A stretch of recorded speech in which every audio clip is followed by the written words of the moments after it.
Welcome to this episode of Trojan Poetry. Today I've chosen the poem. Mike has not read it.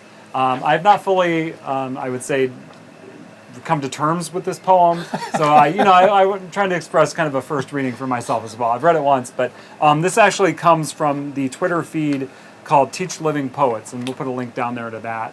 So be sure to check that out. So here it is. This is called The Truth by Ross Gay.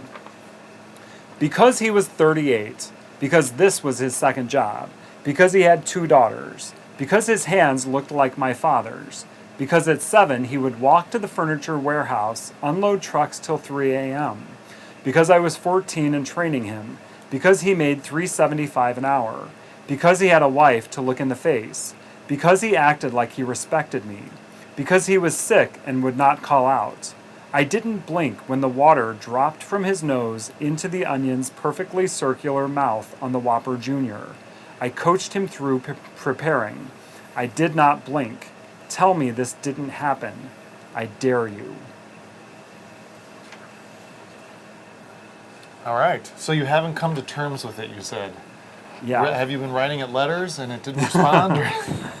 No, I think there's a lot going on here. Yes. Well, at first I was trying to figure out, is this literal, or because all of a sudden it switched to I was 14 and training him, but then it just said the guy was 38 and had two daughters, and he has a wife, right? But then in the middle it says because he acted like he respected me, because he was sick and would not call out, and then the water dropped from his nose, and at first I was like, is it like dropping like out of his nose, or is it a tear falling down off of his nose into the onion?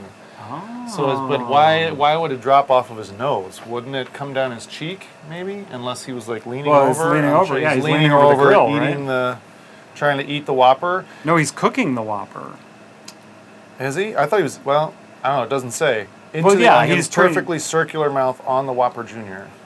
The 14-year-old is training the 38-year-old guy at Burger King, maybe? Oh, because this was his second job. Oh, I didn't see. Reread. I didn't catch that the first time. I thought it was his dad. No. I thought it was his father, and they were sitting there eating Whoppers. It reminds him of his saw father. him crying. Okay, I didn't blink when the water. Oh, okay. I coached him through preparing and did not blink. Tell me this didn't happen. I dare you. So is he didn't blink because that's unsanitary and gross, like OSHA's going to come in and shut him down? Or he felt bad because the guy was crying and he didn't know how to comfort him? Or both. What's your take? Or both. Or both, okay. Right? Well, is it a tear or is it snot or what, John? Come to terms with it, John. Well, or is his nose, he's crying and his nose is running. Yeah, well, yeah, it could be that too. I will say this really hit me hard, right? Like not knowing what I was walking into, I really hit me.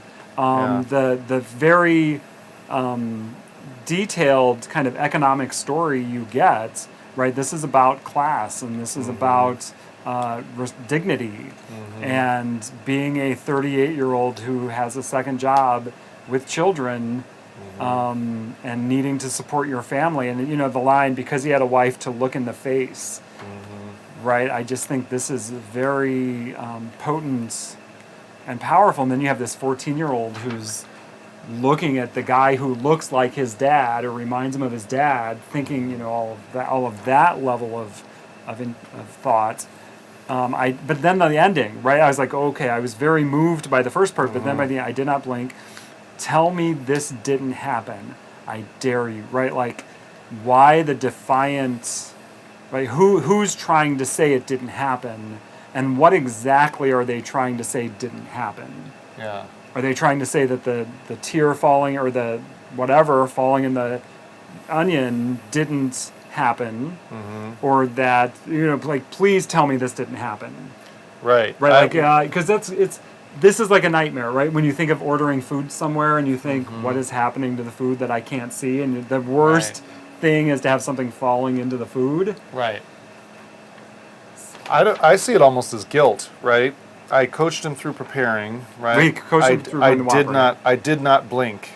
So in other words, this guy is having this emotional moment, this almost like a breakdown or something is on his mind, and here's this kid looking at him and it didn't affect him at all. He didn't blink.